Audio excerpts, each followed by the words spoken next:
Assalamualaikum dan salam sejahtera. Saya merupakan wakil daripada projek Smart Cycle Garden, iaitu sebuah sistem kebun pintar yang berasaskan tenaga solar yang menggabungkan teknologi Internet of Things, pengkomposan organik dan sistem penyiraman automatik bagi mewujudkan amalan pertanian yang lebih lestari dan mesra alam. Setiap hari, sisa organik seperti sisa makanan, daun kering dan kardbord dihasilkan dalam kuantiti yang banyak. Sekiranya sisa-sisa ini dibuang ke tapak pelupusan, proses perubetan tanpa oksigen akan menghasilkan gas metana, iaitu gas rumah hijau yang menyumbang kepada perubahan iklim. Pada masa yang sama, penjagaan tanaman secara manual memerlukan pemantauan yang berterusan dan kurang efisien. Oleh itu, Smart Cycle Garden dibangunkan untuk menukarkan sisa organik kepada baja kompos yang bermanfaat serta mengaplikasikan teknologi hijau dan Internet of Things (IoT) bagi membantu pengurusan tanaman secara lebih cekap dan lestari.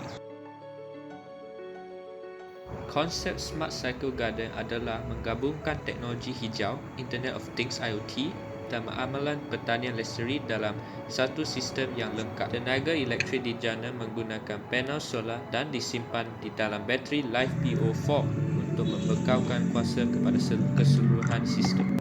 ESP32 bertindak sebagai pengawal utama yang menerima data daripada sensor serta mengawal sistem pengkomposan dan penyiraman automatik mengikut jadual dan keadaan persekitaran. Hasil kompos kemudiannya digunakan sebagai baja organik bagi menyuburkan tanaman sekaligus mewujudkan satu kitaran yang lebih lestari.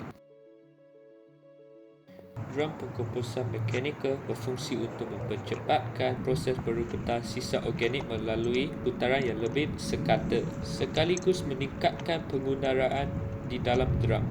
Sisa organik seperti sisa buah-buahan, nasi, daun kering, kardbord dan ranting dimasukkan ke dalam drum untuk diproses menjadi baja kompos. Baja kompos yang dihasilkan berwarna gelap, bertekstur gembur serta berbau seperti tanah menandakan proses pengkomposan berjalan dengan baik dan sesuai digunakan untuk menyuburkan tanaman.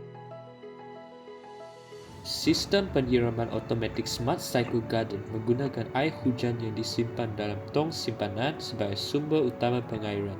Sistem ini dikuasakan oleh tenaga solar dan dikawal oleh ESP32 bersama modul RTC bagi melaksanakan penyiraman secara automatik mengikut masa yang telah ditetapkan. Selain itu, sensor kelembapan tanah dan sensor hujan digunakan bagi memastikan penyiraman hanya dilakukan apabila diperlukan, sekaligus membantu memastikan tanaman sentiasa berada dalam keadaan yang optimal. Hasil pelaksanaan Smart Cycle Garden menunjukkan perkembangan yang positif. Proses pengkomposan sedang berjalan dengan baik menggunakan sisa organik seperti sisa makanan, daun kering dan kardbord serta lain-lain. Selain itu, tanaman herba dan bunga seperti serai, pudina, bunga raya, marigold, aster dan jambu ayam menunjukkan pertumbuhan yang sihat. Projek ini juga berjaya menarik kehadiran lebah, rama-rama dan serangga bermanfaat seperti mentadak sekaligus meningkatkan biodiversiti di kawasan sekolah serta memupuk amalan kelestarian alam sekitar. Proses pembinaan Smart Cycle Garden bermula dengan penghasilan lakaran awal dan perancangan susun atau projek. Seterusnya, struktur mekanikal dibina dan diikuti dengan pemasangan panel solar bateri LiFePO4, ESP32, sensor serta sistem penyiraman automatik.